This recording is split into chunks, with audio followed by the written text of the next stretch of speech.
This complete audiobook made by Shalu Moria. Chapter 12. Ecosystem. 12.1 Ecosystem Structure and Function. 12.2 Productivity. 12.3 Decomposition.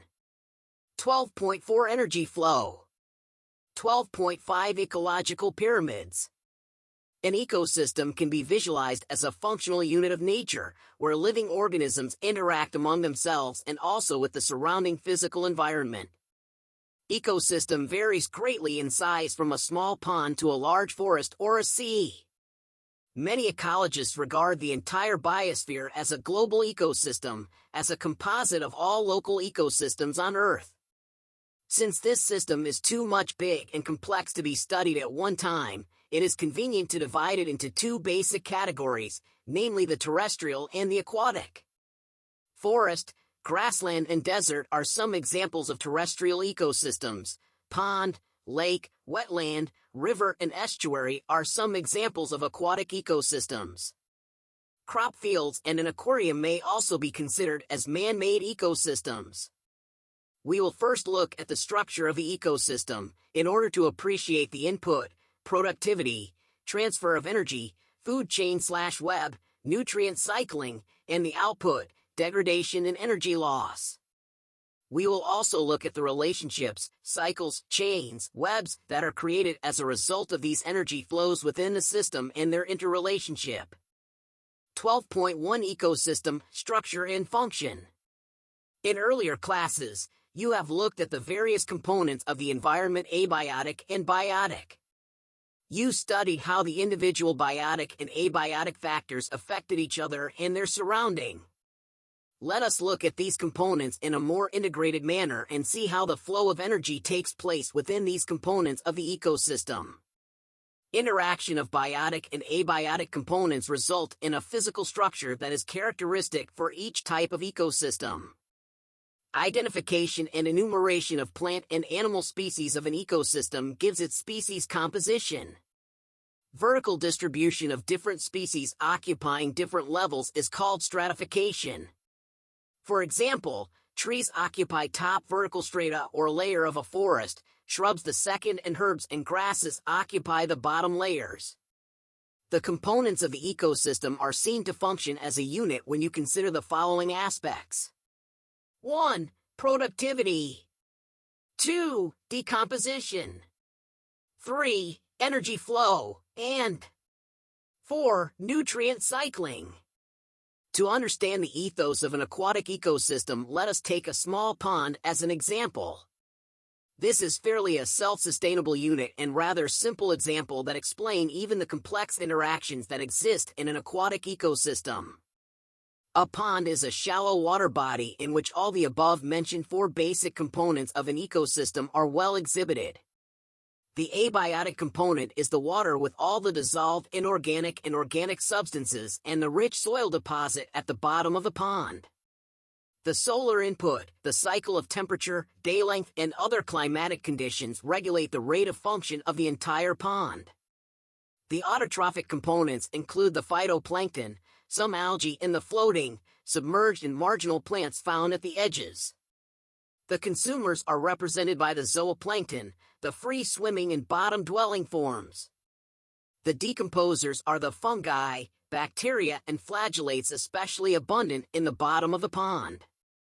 This system performs all the functions of any ecosystem and of the biosphere as a whole, that is, conversion of inorganic into organic material with the help of the radiant energy of the sun by the autotrophs, consumption of the autotrophs by heterotrophs, decomposition and mineralization of the dead matter to release them back for reuse by the autotrophs. These events are repeated over and over again. There is unidirectional movement of energy towards the higher trophic levels and its dissipation and loss as heat to the environment. 12.2 Productivity. A constant input of solar energy is the basic requirement for any ecosystem to function and sustain. Primary production is defined as the amount of biomass or organic matter produced per unit area over a time period by plants during photosynthesis. It is expressed in terms of weight, gm2, or energy, kcal m2. The rate of biomass production is called productivity. It is expressed in terms of GM2 or kcal-M2 to compare the productivity of different ecosystems. It can be divided into gross primary productivity, GPP, and net primary productivity, NPP. Gross primary productivity of an ecosystem is the rate of production of organic matter during photosynthesis. A considerable amount of GPP is utilized by plants in respiration. Gross primary productivity minus respiration losses, R, is the net primary productivity, NPP. GPP, R equals NPP. Net primary productivity is the available biomass for the consumption to heterotrophs, herbivores, and decomposers. Secondary productivity is defined as the rate of formation of new organic matter by consumers. Primary productivity depends on the plant species inhabiting a particular area. It also depends on a variety of environmental factors, availability of nutrients, and photosynthetic capacity of plants. Therefore, it varies in different types of ecosystems. The annual net primary productivity of the whole biosphere is approximately 170 billion tons, dry weight, of organic matter. Of this, despite occupying about 70% of the surface, the productivity of the oceans are only 55 billion tons. Rest, of course, is on land. Discuss the main reason for the low productivity of ocean with your teacher. 12.3 Decomposition. You may have heard of the earthworm being referred to as the farmer's friend. This is so because they help in the breakdown of complex organic matter as well as in loosening of the soil. Similarly, decomposers break down complex organic matter into inorganic substances like carbon dioxide, water, and nutrients. In the process is called decomposition. Dead plant remains such as leaves, bark, flowers, and dead remains of animals, including fecal matter, constitute detritus, which is the raw material for decomposition. The important steps in the process of decomposition are fragmentation, leaching, catabolism, humification, and mineralization. Detritivores, for example, earthworm, break down detritus into smaller particles. This process is called fragmentation. By the process of leaching, water-soluble inorganic nutrients go down into the soil horizon and get precipitated as unavailable salts. Bacterial and fungal enzymes degrade detritus into simpler inorganic substances. This process is called as catabolism. It is important to note that all the above steps in decomposition operate simultaneously on the detritus, figure 12.1. Humification and mineralization occur during decomposition in the soil. Humification leads. Figure 12.1 diagrammatic representation of decomposition cycle in a terrestrial ecosystem. Organic rich soil. Further decomposition by earthworms, bacteria, soil, mites, fungi, etc. Leaves partially consumed by decomposers such as fungi and bacteria. They begin to lose form and become litter. A tree grows in the soil. A green leaf falls to the ground. Some are eaten by insects and other animal. Nutrients and energy enter food web.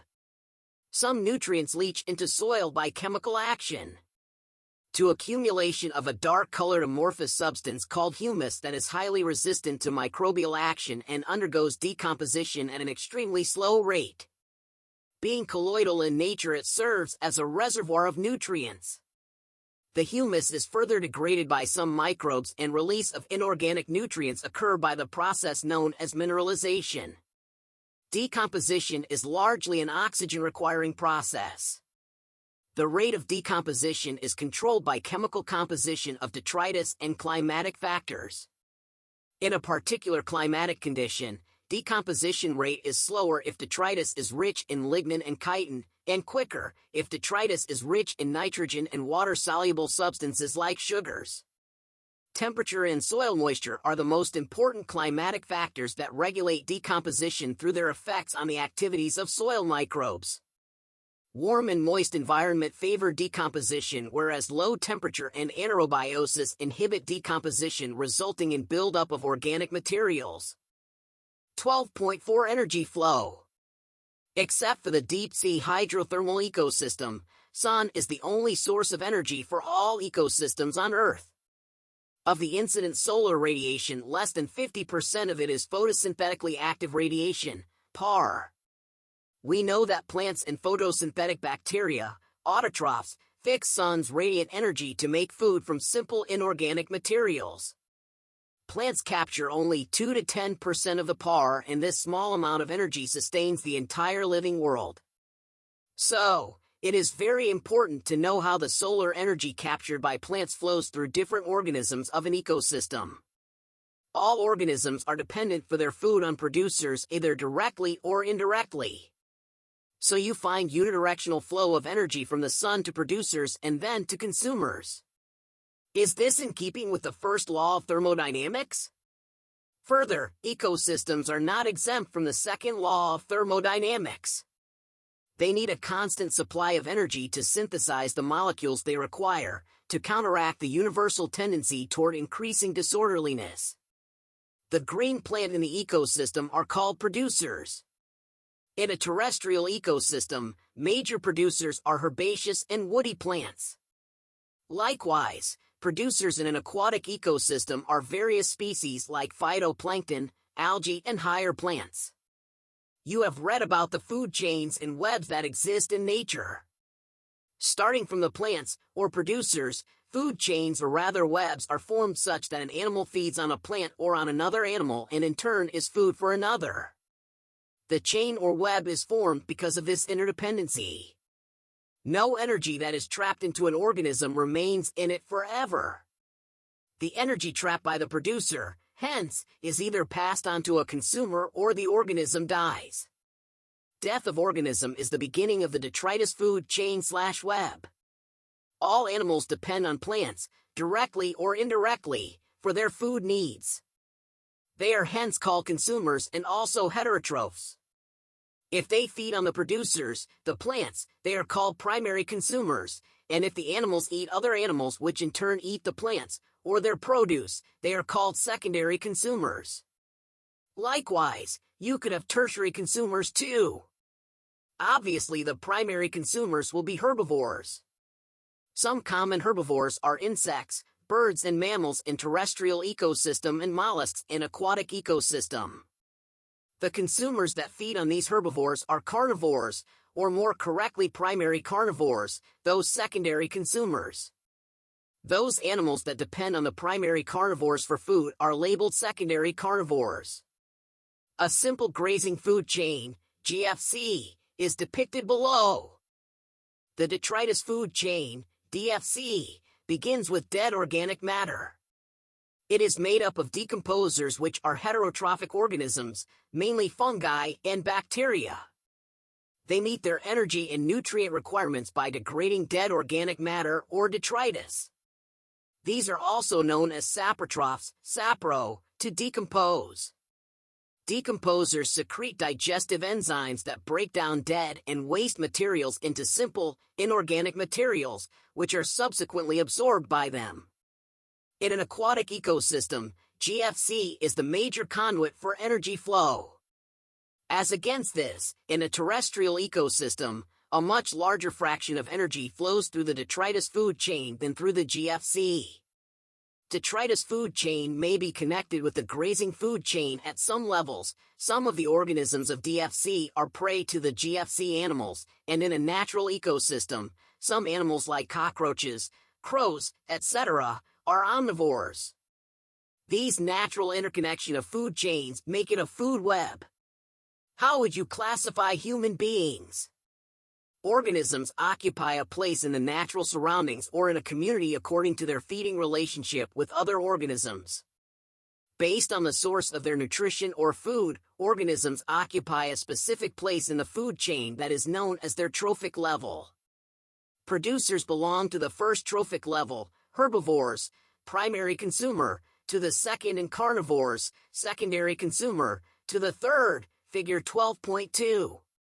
Figure 12.2 diagrammatic representation of trophic levels in an ecosystem.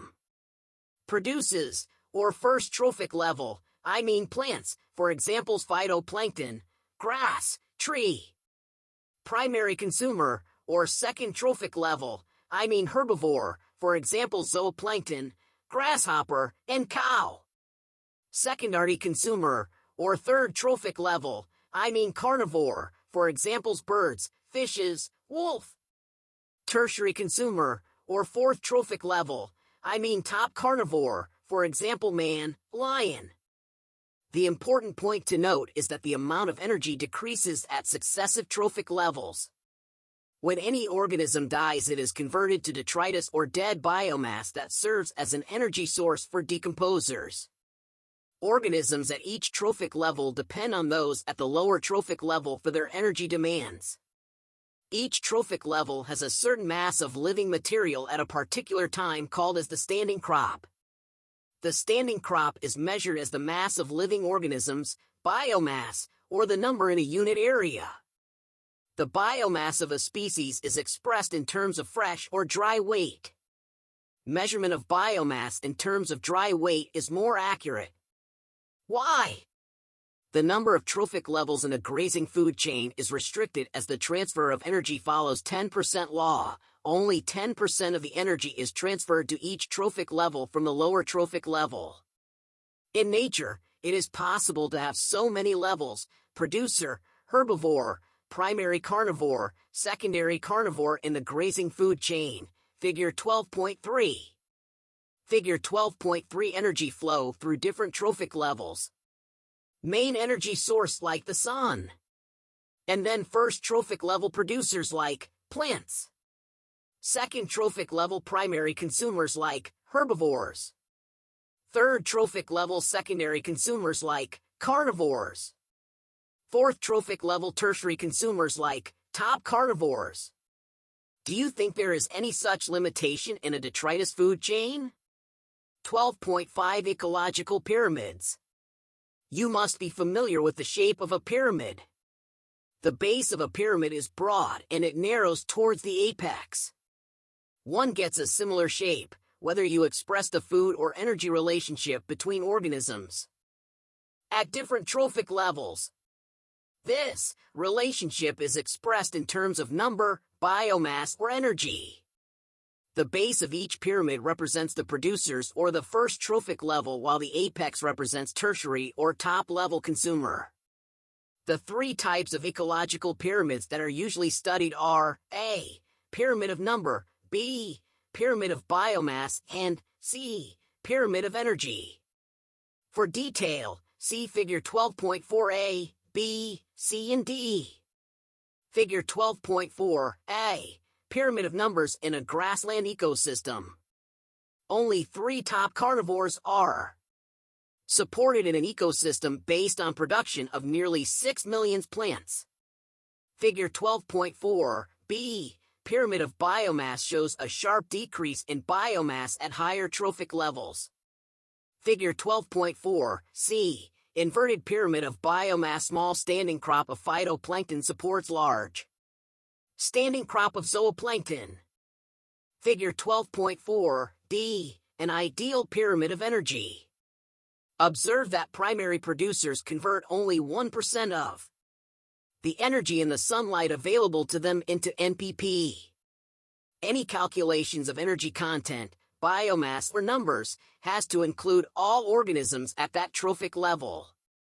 No generalizations we make will be true if we take only a few individuals at any trophic level into account. Also, a given organism may occupy more than one trophic level simultaneously. One must remember that the trophic level represents a functional level, not a species as such. A given species may occupy more than one trophic level in the same ecosystem at the same time. For example, a sparrow is a primary consumer when it eats seeds, fruits, peas, and a secondary consumer when it eats insects and worms. Can you work out how many trophic levels human beings function at in a food chain? In most ecosystems, all the pyramids of number, of energy, and biomass are upright, that is, producers are more in number and biomass than the herbivores, and herbivores are more in number and biomass than the carnivores. Also, energy at a lower trophic level is always more than at a higher level. There are exceptions to this generalization. If you were to count the number of insects feeding on a big tree, what kind of pyramid would you get? Now add an estimate of the number of small birds depending on the insects, as also the number of larger birds eating the smaller. Draw the shape you would get. The pyramid of biomass in sea is generally inverted because the biomass of fishes far exceeds that of phytoplankton. Isn't that a paradox? How would you explain this? Pyramid of energy is always upright, can never be inverted, because when energy flows from a particular trophic level to the next trophic level, some energy is always lost as heat at each step. Each bar in the energy pyramid indicates the amount of energy present at each trophic level in a given time or annually per unit area. However, there are certain limitations of ecological pyramids, such as it does not take into account the same species belonging to two or more trophic levels. It assumes a simple food chain, something that almost never exists in nature. It does not accommodate a food web. Moreover, saprotrophic are not given any place in ecological pyramids, even though they play a vital role in the ecosystem. Summary: an ecosystem is a structural and functional unit of nature, and it comprises abiotic and biotic components. Abiotic components are inorganic materials, air, water, and soil, whereas biotic components are producers, consumers, and decomposers. Each ecosystem has characteristic physical structure resulting from interaction amongst abiotic and biotic components. Species composition and stratification are the two main structural features of an ecosystem. Based on source of nutrition, every organism occupies a place in an ecosystem. Productivity, decomposition, energy flow, and nutrient cycling are the four important components of an ecosystem. Primary productivity is the rate of capture of solar energy or biomass production of the producers. It is divided into two types: gross primary productivity, GPP, and net primary productivity, NPP. Rate of capture of solar energy or total production of organic matter is called as GPP. NPP is the remaining biomass or the energy left after utilization of producers. Secondary productivity is the rate of assimilation of food energy by the consumers. In decomposition, complex organic compounds of detritus are converted to carbon dioxide, water, and inorganic nutrients by the decomposers. Decomposition involves three processes, namely fragmentation of detritus, leaching, and catabolism. Energy flow is unidirectional.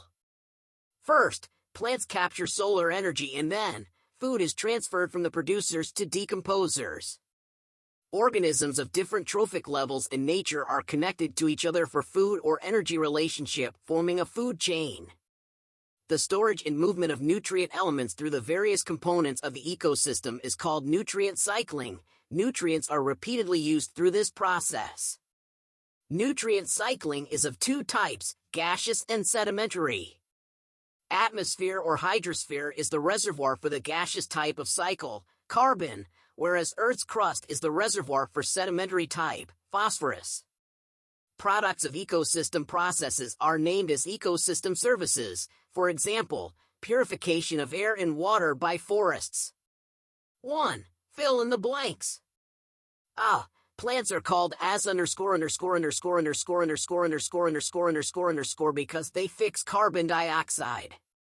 B. In an ecosystem dominated by trees, the pyramid of numbers is type. C. In aquatic ecosystems, the limiting factor for the productivity is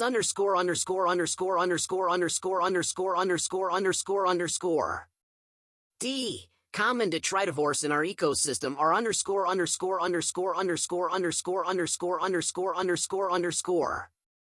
E. The major reservoir of carbon on Earth is